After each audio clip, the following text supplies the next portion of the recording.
नमस्कार दुनिया हालचाल को स्वागत करुछि मु संजय। आसंतु नजर पकाइबा आजिर मुख्य खबर उपरे।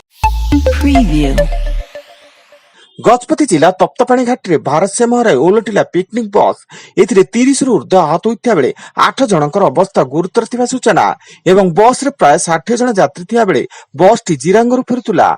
समस्त यात्री जाजपुर रु पिकनिक पई जिरांग को आसुतले। गंजाम पुरस्तमपुर थाना अंतर्गत बालिया छक निकट में भारत महराई ओलटिला टूरिस्ट बस एथिरे किछि यात्री आहत होइता बेले समस्त भद्रक जिल्लार बोली सूचना एवं सेमाने तरातारिणी पीठ दर्शन करी फेरुवा बेले एभली दुर्घटनार सम्मुखीन होइतिले। केन्दुझर जिला 20 नंबर जातीय राजपथ बारीगां छक निकट में कार उपरे चढ़ीगला कंटेनर एथिरे कार रे थिबा 4 जन व्यक्ति गुरुतर भावे आहत होई आनंदपुर मेडिकल रे भर्ती थिया बेले समस्त कटक अंचल बोली सूचना एवं हसनपुर टोल प्लाजा निकट में धक्का देथिबा कंटेनर को अटक रखिले स्थानीय लोके किंतु ड्राइवर फेरार। सुंदरगढ़ जिला बड़गां थाना बिजू एक्सप्रेस वे निकट में जड़े पिकअप भैन ड्राइवर को गुली माड़ 4 जन दुर्बृत्त तांको उपर को गुली माड़ कर फेरार बेले गुरुतर अवस्था राउरकेला डाक्तखाना भर्ती एवं आहत युवक जनक कुर्ता ब्लॉक अंतर्गत किरिंगी सेरार होइता बेले बड़गां पुलिस तदंत जारी।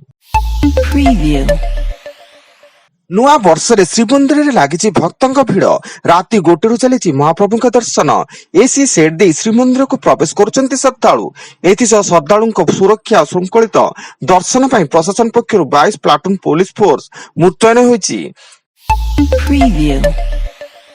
कोरापुट जिला सेमिलीगुड़ा थाना अंतर्गत ककरीगुड़ा छक निकट में बाइक और कार मध्य धक्का एथिरे बाइक रे थिबा जने युवकंकर घटनास्थल मृत्यु घटिया बेले अन्य 2 जन गुरुतर अछंती एवं समस्त युवक कुतुगां ग्राम होइता बेले स्थानीय पुलिस रो तदंत जारी।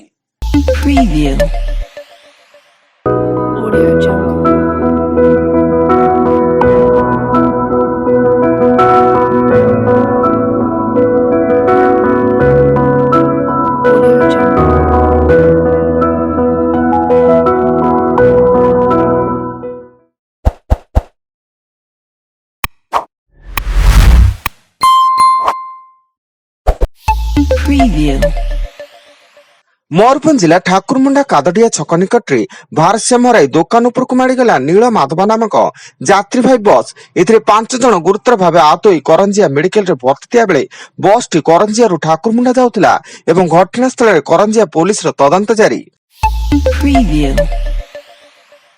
राज्य में बढ़िबार लागिछि कोरोना आक्रांतक संख्या मोट 5 जन कोरोना संक्रमित चिन्हट होइता बेले आक्रांतक संख्या 19 को वृद्धि पाइछि। अन्यपटे देश में मध्य बढ़ी चलछि कोरोना आक्रांतक संख्या।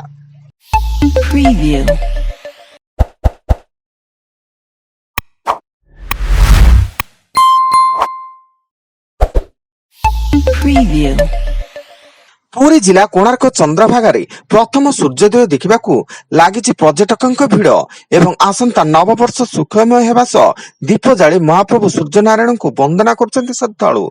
सेपटे प्रशासन पक्षरु भिड़ नियंत्रण पर स्वतंत्र व्यवस्था कड़ाकड़ी सह पुलिस फोर्स मुतयन होइछि। एवं नुआ वर्ष रे ऐतिहासिक मेट्रो प्रकल्पर शिलान्यास करेंगे मुख्यमंत्री नवीन पट्टनायक। एथिरे राज्य सरकार समस्त खर्च वहन करेंगे एवं प्रथम पर्याय भुवनेश्वर विमानबंदर त्रिशूलिया जाए गड़िब मेट्रो। आज अधिक खबर जानिया पाई आम वेबसाइट विजिट करंतु www.duniyahalchal.in। धन्यवाद।